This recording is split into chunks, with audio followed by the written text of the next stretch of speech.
welcome sa spring ng Finland, kung saan bumabalik ang kalamigan. Pinaranas lang po sa amin ang 14 degrees ng isang araw, and we are back to minus feeling na naman. Ay, Finland. Hindi mo talaga pwedeng asahan at pagkatiwalaan ang weather dito sa Finland. So ngayon, ang aking puwet ay nilalamig. Ang lamig pala mga besh. Ang lamig pala mga zay. Kasi yung ginamit ko na jacket ay yung short lang na jacket. Hindi yung lagi kong ginagamit na mahaba. Yan oh. Yan. So ngayon, ang puwet ko ay nilalamig at ang aking legs. Kamusta naman yon? Hindi naman ako pwedeng bumalik sa bahay kay alam niyo naman ang ating stairway to heaven. Hindi ganun kadali at ang aking lumibo, mabigat ang buday. Kaya tiis-tiis na lang tayo, no? Anyway, anyhow, mitakulo, kukuluro, miten bene. Oh, finish lang. May finish agad tayo, no? Miten bene. Tapos sasagot ka ng Huvin pag sinabing mitakulo. Ganon. Anyway, we are on our way to pila na naman ang ayuda.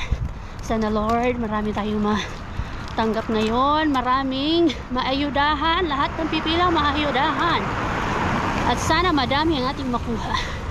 More blessings pa sa lahat ng mga do-donate sa NGOs na yan. Para marami pang matulungan ng mga nanghihingi ng ayuda. Hindi na namin na abutan si Mr. kanina pagising namin. Kaya late na kami nagising.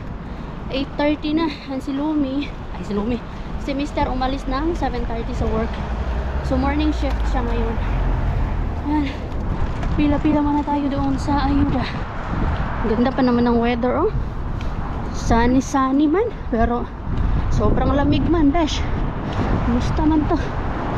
Guy. At least si Lumi, pang winter pa din yung suot niya. Yan, kaya hindi pwede talaga ang bata-batuta. Basta na lang. Hingi muna tayo ng ayuda. Let's go. Ayan na mga zay. Yung ating ayuda. May nakuha na tayo. Medyo madami ito mga zay. Oh, may spaghetti. Wow.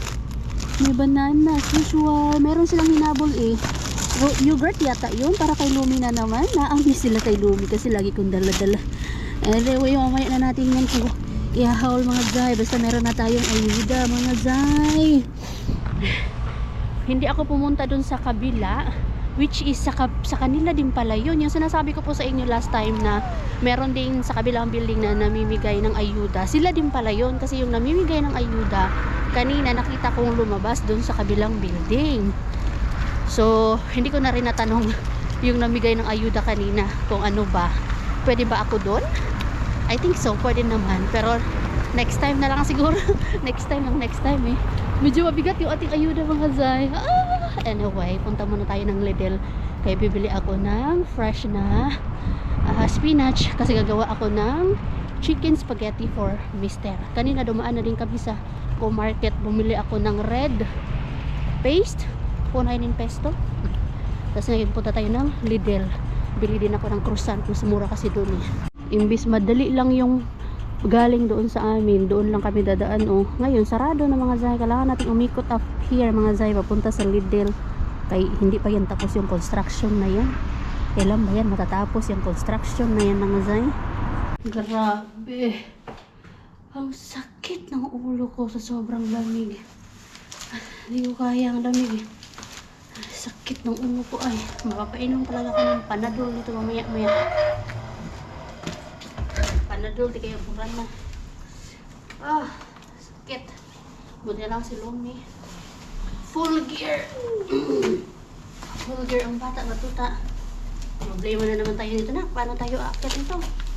Marami tayong bit-bit. Dapat nga maglalaro kami doon sa sandbox. Dala ko yung bucket of sand molds ni Lumi. Kaya lang, hindi kaya. Malamig siya dahil. Hindi ka kaya ng powers. Sakit ng ulo ko. Ay. Wala anak. Ang bigat nito na. Bigat ng ating ayuda. Paano tayo aakyat nito? Excuse me, anak. Excuse me. Uy! Ayusin ko lang ito.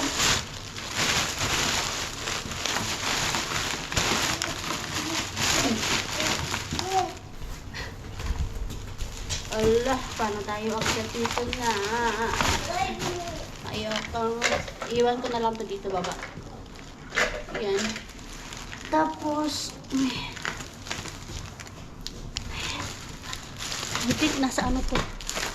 10 kilos ito. Tapos si Lumi. 10 kilos. 20 kilos yung bitik natin paakyat, bash. Tara na, anak eh. Masakit ang ulo ko na. Akit na tayo. Gusto ko magpahinga. Sakto din nap time na ni Lumi. Ikaw na kayo, okay? Oo, ito kayo nagluha-luha sa sobrang lamig eh. Mahangin kasi. Tara na. Tara. Okay. Uy. Ganun ako na lang siya. Ganyan. Ay, hindi kaya, besh. Wait lang, akit muna kami ha. Mag-haul agad tayo. Kay maya-maya, kailangan ko na pagnapin ang Lumi. So, ito muna ang doon sa Lidl. Yung binili ko sa Lidl ay fresh spinach kasi ihalo natin to doon sa chicken spaghetti na finish version para kay Mr. Baon niya tomorrow. Yan. 2 euros yan. Samantalang yung frozen, ang tagal maubos. Tapos, magkano lang yun? Parang same lang din. Ito, 100 grams lang to. Samantalang yun, ilang grams ba to?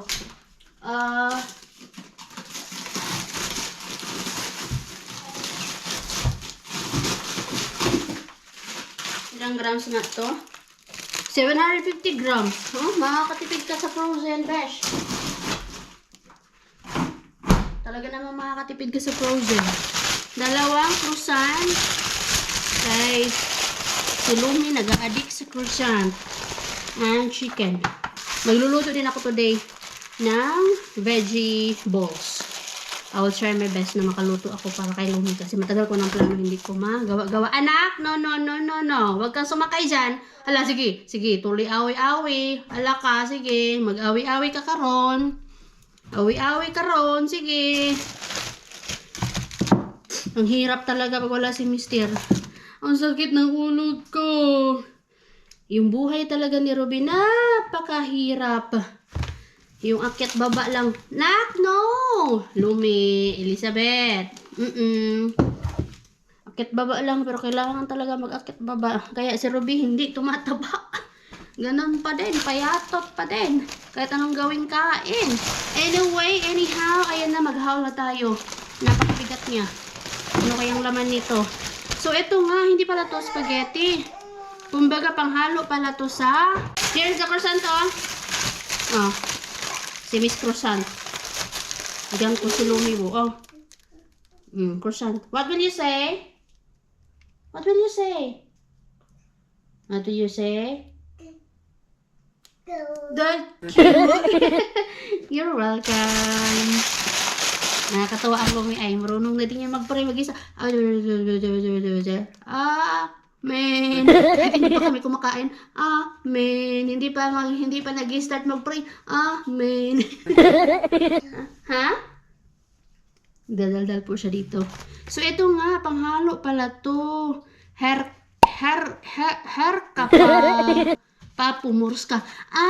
Papu is ano ba yung papu? Yan ako na lang dito. Lagay ko na lang dito yung papu. Alam ko na yung crushed. Murska kasi is crushed. Yeah, one. Ooh, classic wok na veggies. Halo na siya. Ay, I love this. Kasi mayroong broccoli. Ay, classic wok. May broccoli. Veggies na mix na broccoli, carrots, paprika, ano pa bang dito? Salad. Yan, medyo maganda-ganda ngayon Thank you, Lord. Kasi pinagpray ko talaga yan, best. Pinagpray ko talaga yan, guys.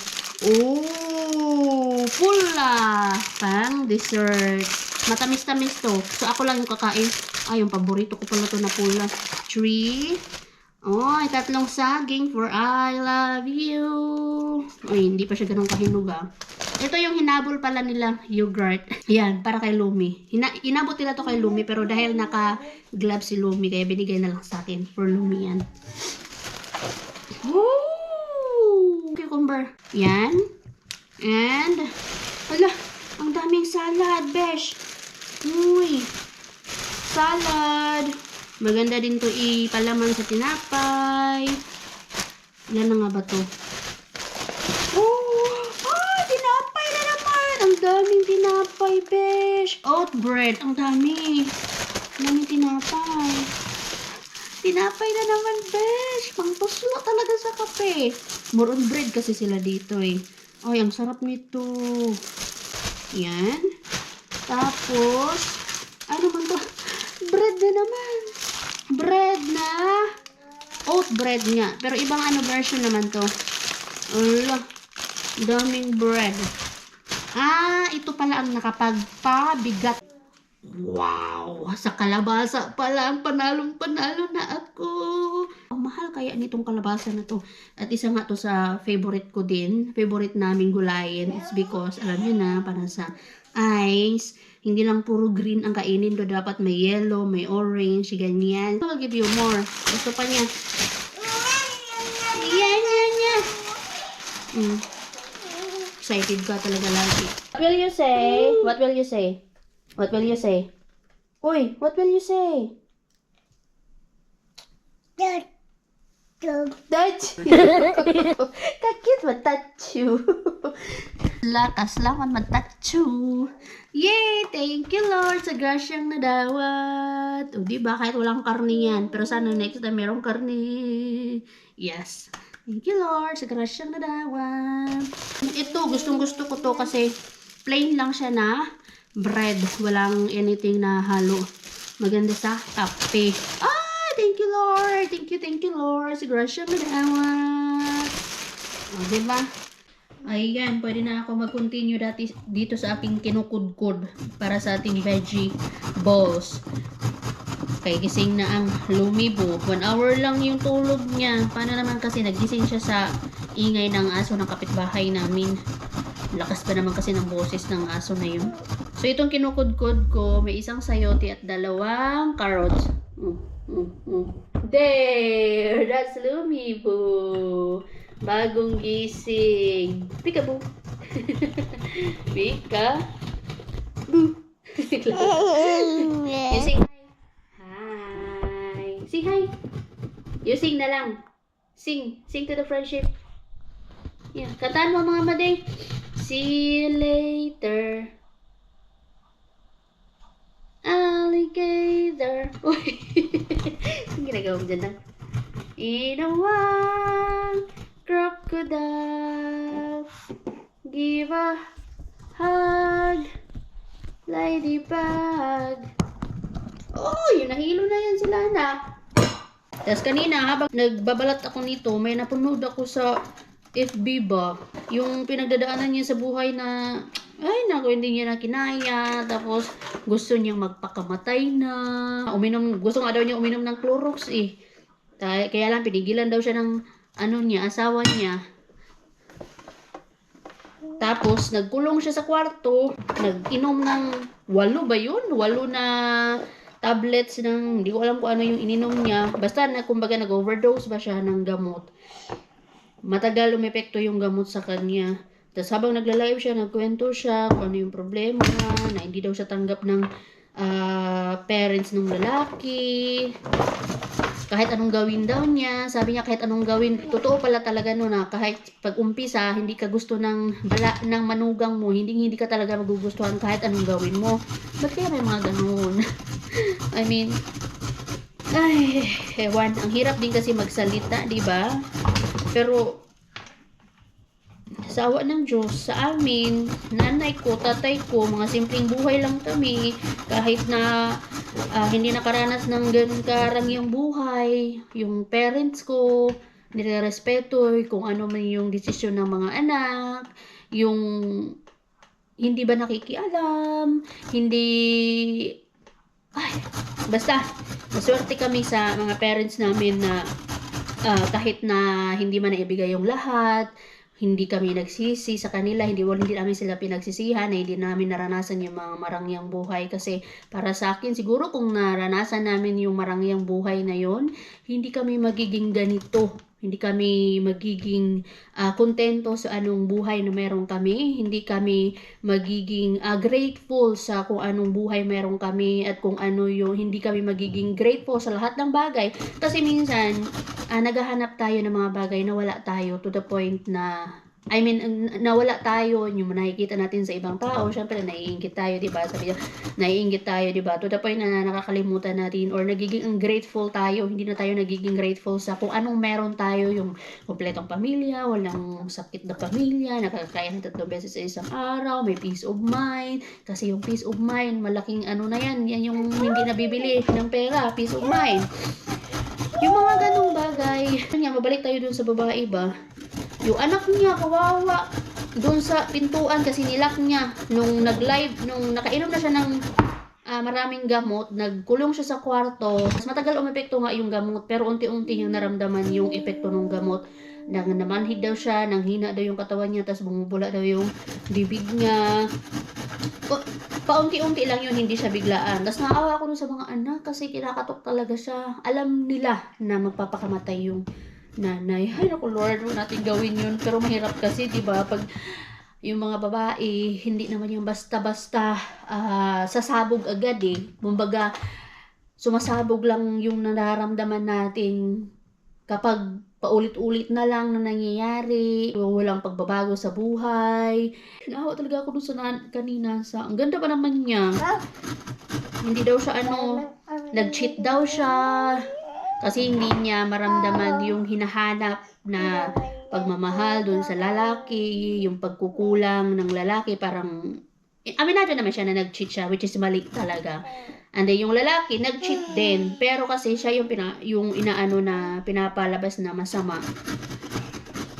And then, yung failed relationship nga daw, parang ano na siya, parang ayaw niya ng failed relationship kasi nagkaroon na siya ng jowa, tapos, ayun, nagpakasal siya, tapos ano na naman, fake na naman. Parang nahihiya na daw siya. So, gusto niya nang i-end yung buhay niya. Diba? Gusto niya nang i-end yung buhay niya kasi total, nag-live na rin naman, na will know na daw sila dahil sa away nila mag-asawa, na will know na sa mga kapitbahay. So, gusto niya na daw tapusin yung buhay niya. Meron nga siyang meron nga siyang lubid ba? Pero sabi niya, hindi na daw niya kailangan ng lubid kasi umiepekto na unti-unti yung gamot na ininom niya. Uy, buti na lang! Yung niya, pinsan niya, pumasok doon sa loob ng kwarto, nabuksan yung kwarto, tapos yung napigilan siya. Na-end na yung live. So, sana, I'm praying for that girl. Sa lahat ng mga may pinagdadaanan na kapit lang talaga kayong padala sa problema sa buhay. Sana okay lang siya. Kung dami niyang kasi nag-live eh. Ang daming nakapanood ba? Ang daming nag-advise. Mahirap kasi mag-advise kung mga ganyan na lalo na pagbuo na yung desisyon. Pero let's try our best pa rin. Yes, my love? Anyway, enough with that. Ayusin ko muna to. So, magluto ako nitong veggie balls and then yung chicken pasta spaghetti.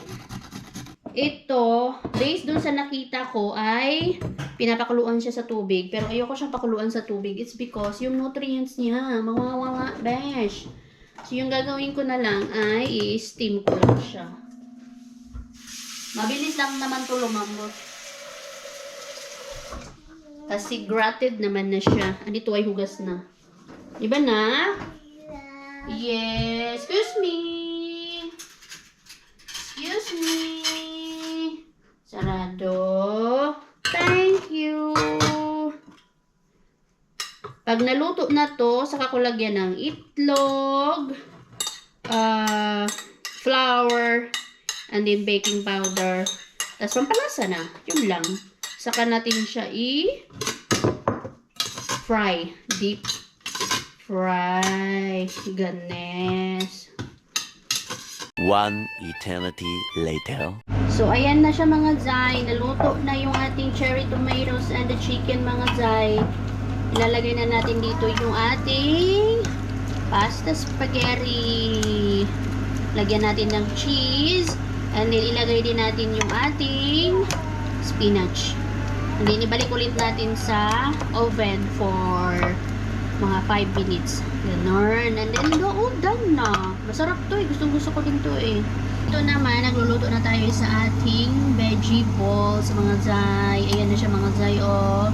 Hindi lang perfect yung ating pagka-mold yarn. Ayan, mga Zay. Diba? Galing talaga ng ating tsunami sa mga Zay. Ating lumibo kay nagpapaano talaga siya. Inaya niya talaga akong magluto mga Zay. Ayan Zay, lalagyan ko na yan ng spinach and then mozzarella. And then cheese, grated cheese. I-break natin sa oven to Zay for 5 minutes pa yan. Tapos i-mix natin ulit. Katawa naman tong batang to. Amen. Kumuha na. Ayaw habit, hindi mo na kanon ha. Kumuha na ng pagkain. Nandito na po yung ating veggie balls. And then meron tayong ketchup. Habang ito ay naglalaro, ano niya talaga ako, pinagluto. Yung spaghetti, maya-maya kunin ko na yun sa oven. Na. Oh, cheers. Cheers. Yummy. Yummy. Nauso ba na yung ano? Mong aping. Namula man lagi na. Mura man na. Tumama sa Samuel. Sarap. Kain po. Nam na. Hot? Is it hot? No. I like it. You like it? Kain lang tayo ng kain ngayon.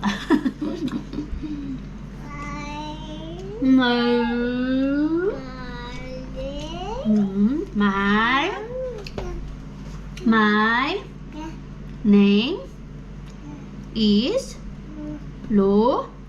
Me. Kagabi yata yun. Ay, no, isang gabi po pala. May nangyari dito sa batang ito. Inano na naman siya ni Toshi. Kinamras na naman siya ni Toshi. Mas malala yung kagabi. Ay, no, isang gabi po pala. Kaya malalim yung sugat. Yung claw ni Toshi ba, bumaon.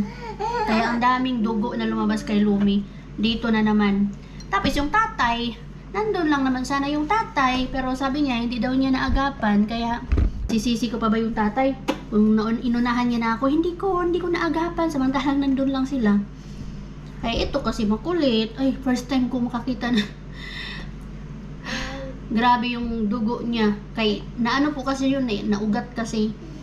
Kaya, maraming dugo sa floor, sa damit niya, sa damit ng tatay niya. Nataranta ang mga parents, besh. Pero tinry na ko na kumalma. Si Mr. kasi lagi yung parang mas mabilis mataranta. Kaya ako, kalma lang. Yung ginawa ko, hinugasan ko to. Pero sabi ni Mr. ano daw, cold water daw. Kay, may alam na siya sa first aid. Tapos, pagkatapos kong i-wash, ayun, nilagyan ko ng alcohol. Tapos, inano ko ng band-aid. Ayaw nga niya magpalagay ng band-aid eh. Ino-observeran ko pa siya. Ayan. Pero so far, okay naman na. Okay naman siya. Taranta ang mga parents, be. Yummy na. Ayaw mo magtuslo sa sauce? Banana ketchup? Kain na tayo, kain. Sarap. Anak, ayusin natin yan dyan, oh. Kalat ng bahay natin, anak. Diyos ko.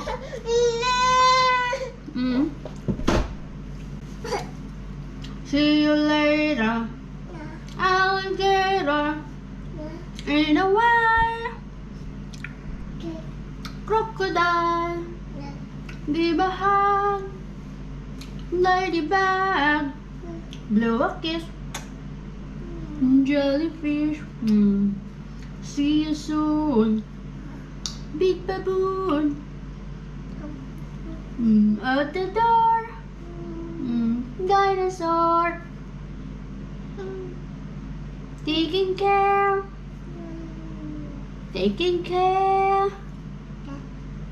Polar bear, wave goodbye, butterfly.